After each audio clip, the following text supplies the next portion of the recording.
सभी को जय मसीह की स्वागत है हमारे इस चैनल में आप सभी का। तो मेरे भाइयों, आज मैं एक वचन आपके पास लेकर आया हूँ जिसे मैं वचन को बताने जा रहा हूँ।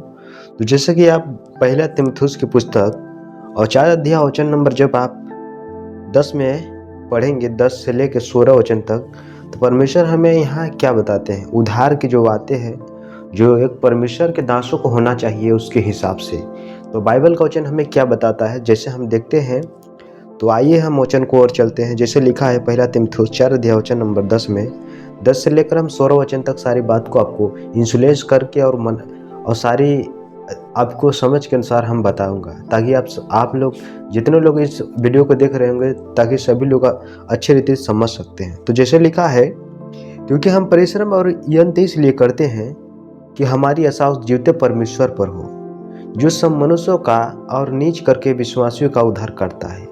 तो मेरे भाइयों, आपने सुना कि परमेश्वर में हम इसलिए परिश्रम करते हैं कि हमारा आशा उस जीवित परमेश्वर पर, जो प्रभु यीशु मसीह है, उस पर हमारा आशा है। इसलिए हम परिश्रम कर रहे हैं, जो नीच करके सब विश्वासियों का उद्धार करते हैं। इसलिए बताइए, इन बातों की आज्ञा दे और सिखाता रहे। मतलब जो परमेश्वर की आज्ञा है, इसलिए हम इन बातों को बता रहे हैं आपको पास, इसलिए ताकि आप भी इन वचन को जान सकिए और उसके अनुसार आप चल भी सकते हैं। और लिखा है 12 वचन में, कोई तेरी जवानी को तुच्छ न समझने पाए, पर वचन और चाल चलन और प्रेम और विश्वास और पवित्रता में विश्वासियों के लिए आदर्श बन जा। कि मतलब तेरी जवानी को कोई तुच्छ न समझने पाए। जैसे आज के लोग जमाने लोग क्या करते हैं, लेकिन परमेश्वर एक मसीह के लिए बोलता है, एक विश्वासी के लिए बोलता है कि कोई तेरी जवानी को तुच्छ न समझने पाए, पर वचन और चाल चलन में, प्रेम और विश्वास और पवित्रता में विश्वास योग्य बन। मतलब एक विश्वासी के लिए एक तू अच्छा, मतलब एक अच्छा कहला जाए कि तू एक परमेश्वर के दास है, जो वचन के अनुसार चलता है, पवित्रता में चलता है। इसीलिए एक संसार के लिए तो तू तुच्छ जाना जाएगा, पर एक विश्वासी को तो होना चाहिए ना, कि मतलब तू एक मसीह, एक विश्वासी परमेश्वर का दास है। इसीलिए तुझे लोग तो जानेंगे ना कि तू एक आदर्श है, परमेश्वर का दास है। तो उसको तो लोग जानेंगे जो एक विश्वासी है।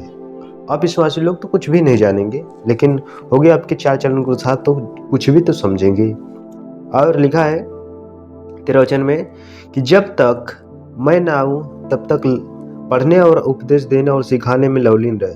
मतलब वचन को बताते रहे, जो मैं तुझे दिया था, जो मैं तुझे सिखाया हूँ, उस वचन के अनुसार तू बताता रहे। और 14 वचन में लिखा है, उस वरदान के प्रति जो तुझ में है और भविष्यद्वाणी के द्वारा प्राचीनों के हाथ रखते समय तुझे मिला। मतलब जब तुझे परमेश्वर के दास, जब तुझे किया था, जब बताया था जो तेरे को बात, उस वचन के अनुसार तू भी एक दूसरे को बताए समय और उन समय तक। मतलब इन कामों पर मतलब निश्चिंत न रह। मतलब बताया गया है कि मतलब हम ऐसा न रहे कि मतलब वचन सुन के उस पर बैठे रहे, हम सोचें कि अब परमेश्वर का उद्धार हमें हो गया है। तो ऐसा असंभव हो सकता है, क्योंकि ऐसा नहीं है। क्योंकि हमको उस कार्यों को करते रहना है, तभी तो हम उस जीवन को, मुकुट को पा सकते हैं। और 15 वचन में लिखा है कि इन बातों को सोचते रह और इन्हीं में अपना ध्यान लगाए रह, ताकि तेरी उन्नति सब पर प्रकट हो। मतलब तेरी बड़ाई हो, कि मतलब तू इस कामों को करता रहे, मतलब उस पर ध्यान लगाए रहे। अगर हमारा ध्यान नहीं रहेगा तो हम तो शैतान की चंगुश में आ सकते हैं। क्योंकि हम अगर वचन पर ध्यान नहीं लगाएंगे तो 100% है कि हम परमेश्वर की जो है, मतलब वचन, जैसे परमेश्वर का वचन हमें बताया रहे कि उस पर ध्यान लगाए रहे। जैसे हम परमेश्वर के वचन को पढ़े, हम उस वचन पर ध्यान लगाए रहे कि हमें कैसे चलना है, कैसे क्या बोलना है। तो उसी तरह तभी तो मनुष्य की उन्नति होगी। और लिखा है 16 में कि अपनी और अपने उपदेश की चौकसी रख, इन बातों पर स्थिर रह, क्योंकि यदि ऐसा करता रहेगा तो तू अपने और अपने सुनने वालों के लिए भी उद्धार का कारण होगा। मतलब परमेश्वर बोलते हैं कि जो बात है, जो एक उपदेशक करता है, जैसे आप किसी पास्टर को या किसी प्रचारक को अगर आपको वचन बता रहा है तो उनको भी आप चौकसी करें कि उस दास ने इस वचन को बताया था। तो अगर आप जैसे कोई व्यक्ति नहीं पढ़ पाता है या कभी वचन पर नहीं देख पाता है तो कभी कोई सुना हुआ चीज़ ज़्यादा याद होता है, तो उस पर ध्यान लगाए रहे कि मतलब परमेश्वर बोलते हैं किसने तुझे इस बात की भविष्यवाणी की है, किसने तुझे ये वचन को बताया है। जैसे कोई आदमी नहीं पढ़ा है, मतलब अनपढ़ है, तो जो बताया उसके अनुसार तो रहेगा ना। तो इसी के माध्यम से बताया है कि क्योंकि ऐसा करता रहेगा, मतलब अगर सुनेगा और सुनने वालों के लिए भी उद्धार का कारण होगा।